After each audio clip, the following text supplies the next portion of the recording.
अस्सलामुअलैकुम, welcome in Z kitchen. कैसे हैं आप सब? I hope you are all fit and fine. आज हम बनाएंगे टिंडे की रेसिपी, जो ना सिर्फ फ़ायदेमंद होते हैं बल्कि इसकी तासीर भी ठंडी होती है और बहुत से लोग इसे बहुत पसंद करते हैं। तो हम इसे बहुत ही मज़ेदार से तरीके से तैयार करेंगे, जिसमें टाइम भी बहुत कम लगेगा और देखने वाले के मुँह में पानी आ जाएगा। सो स्टार्ट करते हैं भुने हुए टिंडे बनाना। Let's start the recipe. बिस्मिल्लाहिर्रहमानिर्रहीम।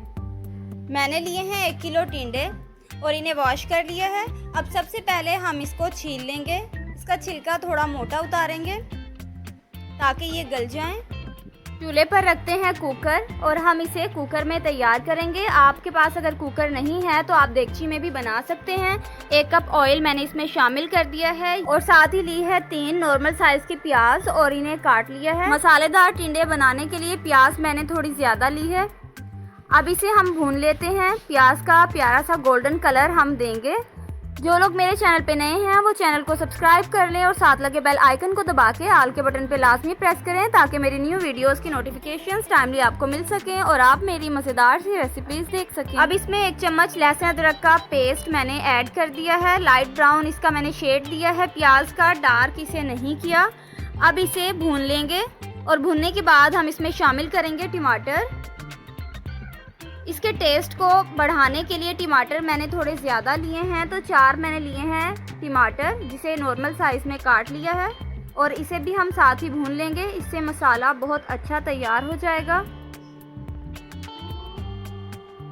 भूनने के बाद इसमें हम ऐड करेंगे स्पाइसेस। धनिया पाउडर 1 चम्मच इसमें शामिल किया है। लाल मिर्च पाउडर तकरीबन 1 चम्मच। कुटी हुई लाल मिर्च 1 चम्मच से थोड़ी कम इसमें ऐड की है। गरम मसाला 1 चम्मच। हल्दी इसमें जाएगी तकरीबन आधा चम्मच और अब इसमें शामिल करेंगे नमक।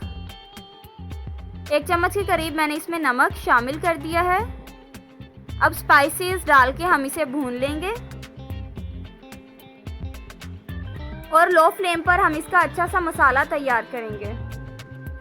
आप देख सकते हैं टमाटर मैश हो चुके हैं काफ़ी हद तक। अब इसमें हम शामिल करेंगे टिंडों के मैंने नॉर्मल साइज़ के पीसेस बना लिए हैं। अब इसे हम ऐड करते हैं। आप अपनी मर्ज़ी से किसी भी साइज़ के पीस बना सकते हैं। इसी मसाले में हम सबसे पहले टिंडों को भूनेंगे। पानी अभी हम इसमें ऐड नहीं करेंगे। ऑयल में और इसी मसाले में इसको भूनने से इसका जायका अच्छा हो जाएगा। तो इसको हम तकरीबन 3 से 4 मिनट तक भून लेंगे। अब इसे भूनने के बाद इसमें हम शामिल करेंगे पानी। तो पानी मैं इसमें ऐड करूंगी 2 गिलास भर के। अब इसे कर लेंगे मिक्स और इसे कर देंगे कवर। कुकर में हम इसे कवर करके पकाएंगे। अगर आप इसे देगची में पकाएंगे तो आपको 20 से 25 मिनट लग जाएंगे, लेकिन मैंने इसे कर दिया है कवर और कुकर में मैं इसे गलाऊंगी तो मुझे लगेंगे 10 से 15 मिनट। 10 से 15 मिनट के बाद मैंने इसका खोल लिया है ढक्कन और आप देख सकते हैं कि इसका मसाला काफ़ी अच्छा सा तैयार हो चुका है। हरी मिर्चें मैंने इसमें शामिल कर दी हैं क्योंकि हरी मिर्चों का जायका लाजवाब होता है। अब इसे मैं भून लूँगी ताकि ऑयल भी अच्छे से इसमें आ जाए।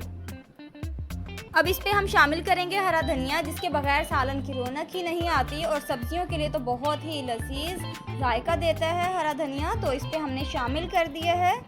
सब्ज़ी हो चुकी है तैयार, तो फ्लेम को कर दिया है ऑफ और इसे निकालते हैं एक प्यारी सी प्लेट में और इस रेसिपी को एंजॉय करते हैं। आप इसे ज़रूर ट्राई करें। वीडियो को लाइक और शेयर करें। अपना बहुत सारा ख्याल रखें। अल्लाह हाफिज़।